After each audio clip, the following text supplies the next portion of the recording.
Pernah nggak ayah atau bunda harus berulang kali untuk mengingatkan anaknya untuk gosok gigi? Tapi anak-anak ini tetap saja mereka ogah-ogahan. Bahkan ada yang harus dibujuk atau bahkan sampai dibuatkan lagu sambil menyanyi baru mereka mau untuk sikat gigi.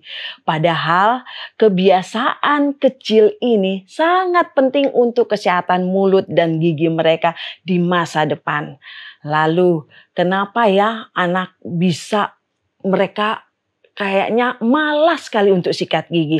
Apakah karena bosan, takut, atau belum paham akan pentingnya? Dan bagaimana cara untuk membiasakan agar anak kita rajin untuk menggosok gigi tanpa harus dimarahi terus? Dan kita akan membahas lebih lengkap hanya di program Love Your Child.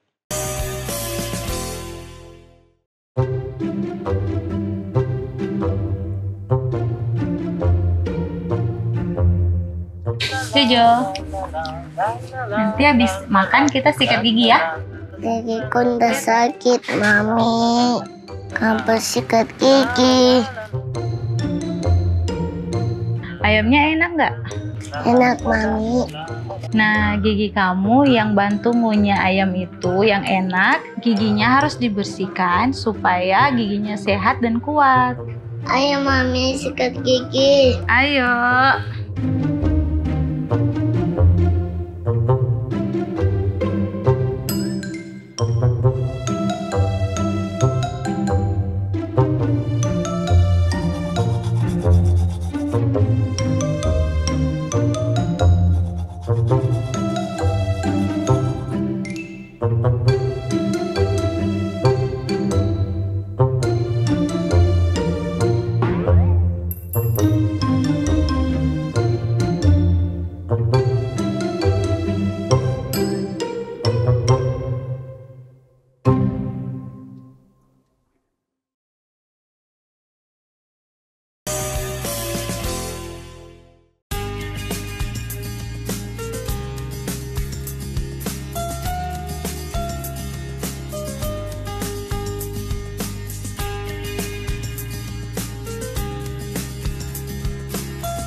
Halo ayah dan bunda pemirsa Hope Channel dimanapun Anda berada. Kembali lagi dalam program Love Your Child. Satu program yang mengajak kita untuk mendidik, mengasihi anak, menjadikan generasi yang lebih baik. Topik pada episode kali ini adalah anak malas sikat gigi. Ini solusinya. Jika Anda memiliki pertanyaan terkait topik yang akan kita bahas atau ingin membahas topik lain di episode berikutnya, bisa menghubungi Hotline Care di 0813 1776 2777 atau tulis di kolom komentar. Dan bersama dengan narasumber kita yang telah hadir seorang dokter gigi, yaitu Dokter Gigi Susiana Sinaga.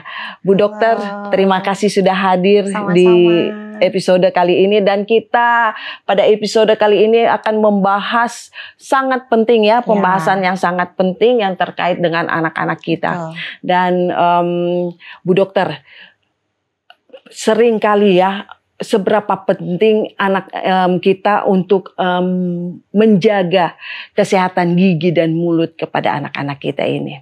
Iya, sebenarnya sangat penting ya. Saya kembali lagi banyak menemukan khususnya mungkin di negara kita itu seperti kurang aware sama giginya. Kalau tidak sakit sekali mungkin tidak ke dokter gigi seperti itu ya.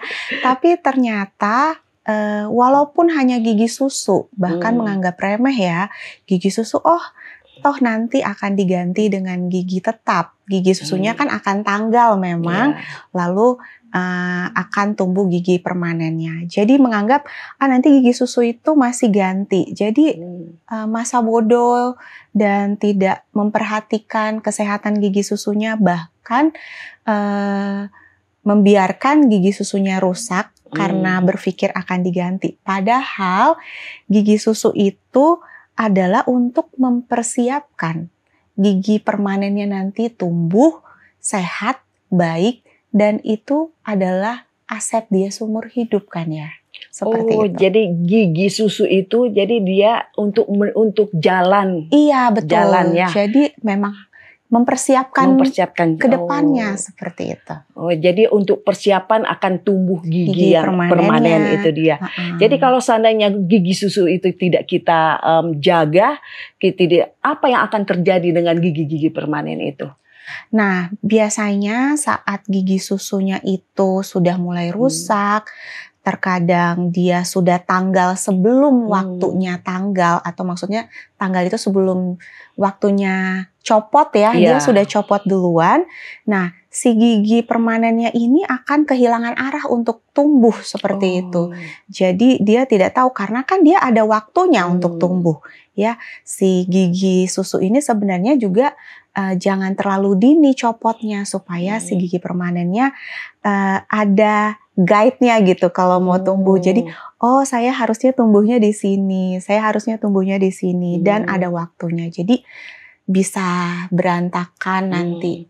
Jadi itu yang menyebabkan gigi berantakan ya? Ya, sekarang banyak sekali seperti itu ya gigi berantakan. Dan untuk anak-anak ini sebaiknya sejak usia berapa mereka untuk kita ajarkan rutin untuk menyikat giginya? Nah, sebenarnya sejak bayi lahir itu harus sudah menjaga kesehatan mulutnya, walaupun belum punya gigi. Ya, karena kenapa? Kan bayi itu minum susu ya. Saat dia minum susu pasti akan ada sisa-sisa, apalagi untuk bayi yang menggunakan susu botol ya. Nah, jadi usahakan orang tua juga sudah membersihkan mukosa mulutnya. Jadi mulutnya itu biasanya kita pakai kain kasa yang dibasahkan ya, atau handuk basah dengan air hangat. Itu sudah mulai dibersihkan. Latih sejak masih bayi, walaupun giginya belum tumbuh, itu bersihkan 1 hari 2 kali. Sama seperti kita menyikat gigi toh. Kita bersihkan, lalu saat giginya sudah mulai tumbuh, mungkin sekitar umur 6 bulan, seperti itu ya. Gunakan sikat gigi yang memang khusus untuk bayi. Ada kan ya, banyak kita bisa temukan. Nah, latih anak itu untuk mengenal, dia harus menyikat giginya. Jadi itu akan terbentuk dengan sendirinya. Jadi jangan nunggu anaknya giginya sudah banyak ya. Jadi sejak dini, bahkan saat dia belum punya gigi pun, bersihkan selalu mulutnya. Jadi dia tahu, ini waktu saya untuk membersihkan gigi saya, seperti itu. Jadi anak bisa tahu ya kebiasaan dengan kebiasaan-kebiasaan yang ada ya. Tapi kalau seandainya kita membersihkan mulut masih bayi itu nggak apa-apa ya Bu Dokter ya? Iya, kan menggunakan bayi itu memang anak-anak itu dia punya daya isap ya. Jadi maunya tuh apa yang masuk ke mulutnya diocop gitu. Makanya itu biasanya ibunya memakai jarinya. Biasanya jarinya itu diselubung dengan kain atau biasanya sering kasa ya. Nah, jadi pelan-pelan itu bisa kita bersihkan mukosa mulutnya, lidahnya, di bawah lidahnya, semuanya pelan-pelan. Jadikan itu menjadi aktivitas seperti dia sedang bermain atau kita sedang berkomunikasi dengan anak kita, sehingga itu terbentuk dengan sendirinya, menjadi terbiasa anaknya. Terbiasa mereka ya untuk membersihkan giginya. Dan kebiasaan-kebiasaan lain yang apakah yang harus diperkenalkan orang tua kepada anaknya untuk cara menyikat giginya ini? Sebenarnya anak-anak itu pertama kalau menurut saya dia akan mencari contoh. Jadi jangan salahkan anak. ini malas sikat gigi. Nah, kita bisa lihat juga orang tuanya rajin nggak sikat gigi, iya kan? Nah, jadi orang tua itu juga harus memberikan contoh kepada anaknya bahwa mereka juga memperhatikan kesehatan giginya. Nah, lalu yang perlu diperhatikan juga, kita harus menciptakan suasana yang menyenangkan saat menyikat gigi. Persiapkan anak itu dengan sikat gigi atau pasta gigi yang pas untuk dia, lalu ajarkan bagaimana cara menyikat giginya, beri contoh di depan kaca, lalu ajarkan anak-anak bahwa berikan edukasi dengan kata-kata yang mudah dicerna oleh anak ya. Kita berikan edukasi, kasih penjelasan bahwa kamu harus jaga loh gigi kamu supaya sehat. Ini harus kamu perhatikan, jangan ada yang kotor di dalam mulut seperti itu. Jadi berikan edukasi supaya anak juga tahu apa yang harus dilakukan, supaya dia juga, oh berarti memang saya harus menyikat gigi saya, seperti itu. Jadi selain anak ini melihat contoh dari orang tuanya, jadi mungkin kali ada baiknya ya, sekarang kan banyak ya Bu Dokter ya di supermarket yang menjual sikat gigi yang berbentuk karakter-karakter bisa ya. juga supaya mereka tertarik ya. Jadi itu seperti, oh saya mau aktivitas, mau bermain dengan mainan baru, tapi saya tetap bisa menjaga kesehatannya, seperti itu. Jadi menarik sebenarnya, jangan dipaksa. Baik Bu Dokter, terima kasih untuk penjelasannya ya. Sama-sama. Dan ini sangat menarik Bu Dokter, kita akan lanjutkan setelah yang berikut ini. Baik pemirsa, kita akan lanjutkan setelah yang satu ini.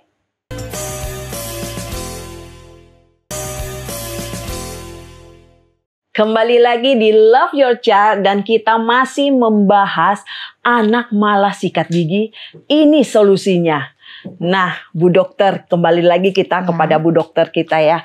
Bu Dokter, tadi kita sudah bahas ya panjang lebar tentang anak yang malas sikat gigi, dan kira-kira dari pengalaman Bu Dokter, apa sih yang menyebabkan anak itu sehingga menjadi malas untuk sikat gigi? Ya, terkadang anak merasa pertama dia belum mengerti, makanya itu seperti yang saya bilang sebelumnya, perlu dikasih edukasi, kasih penjelasan dengan kata-kata yang mudah. Lalu kedua, mungkin dia merasa kalau dia menyikat gigi waktu dia bermain itu tersita, ya kan, sehingga dia nggak mau seperti itu. Makanya buatlah suasana yang menyenangkan sehingga anak itu saat kita menyuruhnya untuk menyikat gigi itu dia semangat seperti itu. Lalu jangan juga kita terlalu memaksa, ya. Kadang orang tua menyuruh sikat gigi memaksa dan menakut-nakuti. Jadi misalkan, nanti kalau kamu tidak disikat gigi, nanti bawa ke dokter ya, gini-gini seperti itu ya. Anaknya jadi takut, ya. Jadi dia tidak merasa bahwa itu adalah sesuatu yang menyenangkan. Ya, kita harus membuat itu menyenangkan sehingga dia tidak merasa itu suatu beban untuk menyikat gigi. Seperti itu. Iya, jadi biasanya anak mungkin karena mereka juga tidak mengetahui akan dampak dari jangka pendek dan jangka panjangnya. Kira-kira dampak dari jangka pendek dan jangka panjang terhadap anak yang malas sikat gigi ini. Iya, tentunya kalau misalnya dia tidak menyikat gigi, tidak membersihkan giginya, pasti anak ini akan merasa giginya itu misalnya sering sakit, berlubang, ya, akan terjadi pembengkakan kalau misalnya sudah berlubang tetapi tidak dirawat juga, seperti itu. Nah, lalu giginya juga bisa tanggal sebelum waktunya. Itu yang bisa dirasakan anak saat dia tidak bisa sikat gigi dengan baik, ya. Lalu jangka panjangnya itu seperti yang saya bilang, kita ini mempersiapkan gigi untuk gigi permanennya. Jadi itu nanti akan mempengaruhi pertumbuhan gigi permanennya. Juga ini berdampak ke psikologis juga ya. Jadi saat anak-anak dengan gigi yang mungkin tidak baik ya, ada hitam-hitam di giginya, jangan sampai juga anak kita jadi minder. Iya kan, anak kita minder, terus dia tidak percaya diri saat bermain bersama teman-temannya, karena dia merasa, aduh, saya kurang cantik atau seperti apa. Jadi sebenarnya banyak saya melihat pasien saya juga seperti itu. Jadi walaupun mereka mungkin masih anak-anak, ternyata mereka merasa, oh gigi saya nih ada yang kurang seperti itu. Jadi saat saya tambal terus giginya menjadi putih kembali, dia sangat senang. Nah berarti ini kita juga sebagai orang tua harus psikologis anak juga perlu dijaga ya. Iya betul itu. ya Bu Dokter ya, soalnya gigi itu memang penunjang untuk penampilan kita yang utama ya. Bisa. Dan karena mulut itu adalah jendela dari tubuh kita ya Bu Dokter ya. Jadi mungkin kali ada batasan usia ya Bu Dokter ya. Atau kenapa anak-anak itu menjadi malas atau malas untuk sikat gigi atau karena kurang pendekatan dari orang tua ya Bu Dokter? Kalau batasan usia, saya rasa harusnya tidak ya. Jadi sejak dini itu memang harus sudah dibiasakan anak ini untuk menyikat gigi. Tapi mungkin saat usia-usia dia bermain seperti yang tadi saya katakan, mungkin seakan-akan ini mengganggu waktu bermainnya dia sehingga dia menjadi malas. Tetapi yang paling penting adalah orang tua mengajak dan memberikan contoh sehingga anaknya ini termotivasi untuk menyikat giginya, seperti itu. Jadi mungkin nih Bu Dokter ada kali cara yang efektif ya agar supaya anak itu tanpa disuruh ataupun tanpa dibentak dan mereka mau sikat gigi. Mungkin ada cara yang efektif Bu. Mungkin yang pertama itu yang jelas dia sudah dibangun karakternya, sudah terbiasa dengan pembiasaan ya seperti itu. Tapi bisa juga mungkin orang tua memberikan apresiasi. Misalkan kalau misalnya sikat gigi dikasih pujian, anaknya pintar saat menyikat gigi. Jadi tidak hanya mendapatkan nilai yang baik ya, tapi bisa juga kita memberikan apresiasi, berikan hadiah, reward lah setelah dia menjaga giginya dengan baik, atau memberikan pemeriksaan ke dokter gigi lalu anak itu ditunjukkan oh giginya sehat baik sehingga anaknya juga senang. Lalu bisa juga kita mungkin orang tua menggunakan ini mungkin bisa saya tambahkan ya, gunakanlah sikat gigi dan pasta gigi itu yang tepat memang untuk anak. Itu sangat menentukan ya Bu Dokter. Jadi saya pernah melakukan penyuluhan di sekolah ya. Ini sekolah PAUD, tetapi sikat gigi anaknya itu yang dibawa adalah sikat gigi orang dewasa. Itu kan tidak nyaman tentunya dipakai di mulut anaknya.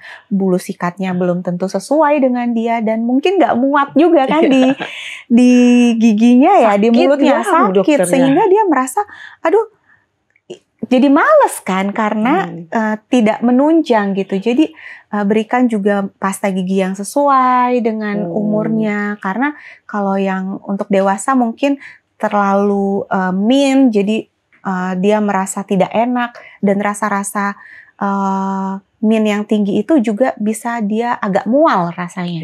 Jadi dia tidak nyaman. Jadi berikan sesuatu yang memang pas dengan umurnya sehingga dia nyaman saat melakukannya, seperti itu. Dan terkait dengan sikat gigi ya, pasta nih ya Bu Dokter ya. Kan pasta itu yang mengandung fluoride. Tidak apa-apa ya? Kan biasanya kalau seandainya saya ingat ya, saya juga ini menerapkan juga kepada anak-anak saya.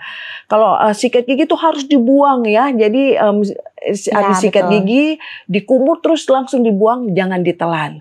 Dan kalau seandainya tertelan fluoride itu dia, apakah tidak apa-apa ya Bu Dokter ya? Iya, jadi sebenarnya tubuh kita itu kan juga ada kadar yang harusnya bisa masuk karena fluoride. Makanya itu saya bilang pastanya sesuai dengan kebutuhan anaknya. Karena itu pasta untuk anak itu sudah dipersiapkan fluoride-nya tidak terlalu tinggi karena fluoride itu memang membuat kita kalau terlalu banyak itu jadi mual.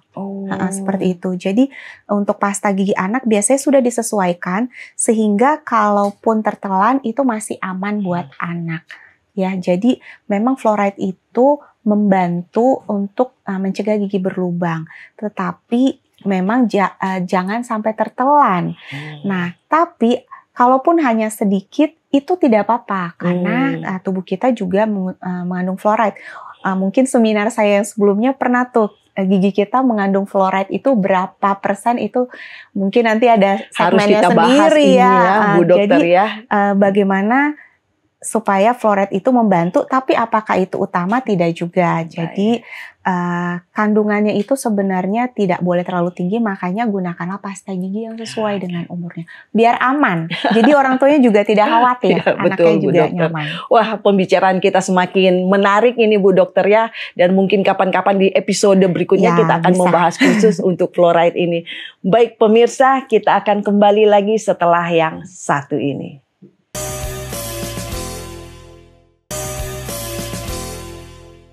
Kembali lagi di Love Your Child, dan tidak terasa kita sudah sampai di segmen yang terakhir ini. Dan di segmen yang terakhir ini Bu Dokter bisa memberikan tips praktis kepada pemirsa dan juga kesimpulan agar supaya anak-anak itu mereka tidak malas untuk menggosok gigi, Bu Dokter. Ya, baik, ini tips dari saya untuk para ayah dan bunda supaya anak-anaknya itu mau menyikat gigi dan bagaimana caranya supaya sikat giginya yang baik dan benar. Pertama, saya selalu memberikan kepada pasien saya itu adalah kalau bisa untuk anak-anak sikat gigi itu di depan kaca. Ya, supaya dia tahu bagaimana cara menyikat gigi. Anggap saja ini adalah anak saya. Lucu. Ya, saya kalau bisa ada di belakangnya. Ya, mungkin untuk anak-anak yang masih sangat kecil, itu kan tentunya butuh bantuan dari orang tuanya untuk menyikat gigi, ya. Jadi di depan kaca, lalu anak saya di depan, saya di belakangnya, berikan contoh cara dia menyikat gigi, seperti itu. Ini mungkin salah satu contoh yang bisa kita lakukan seperti ini, misalnya dibuka mulutnya lalu disikat ya. Kalau kita berikan contoh di depan kaca, di depan cermin, pastinya anak-anak bisa melihat, oh begini cara menyikat gigi ya. Jadi usahakan menyikat gigi jangan seperti ini. Seperti itu ya. Jadi seakan-akan dipaksa. Kita lagi mengajari mereka, jadi lakukan di depan cermin, kita di belakangnya.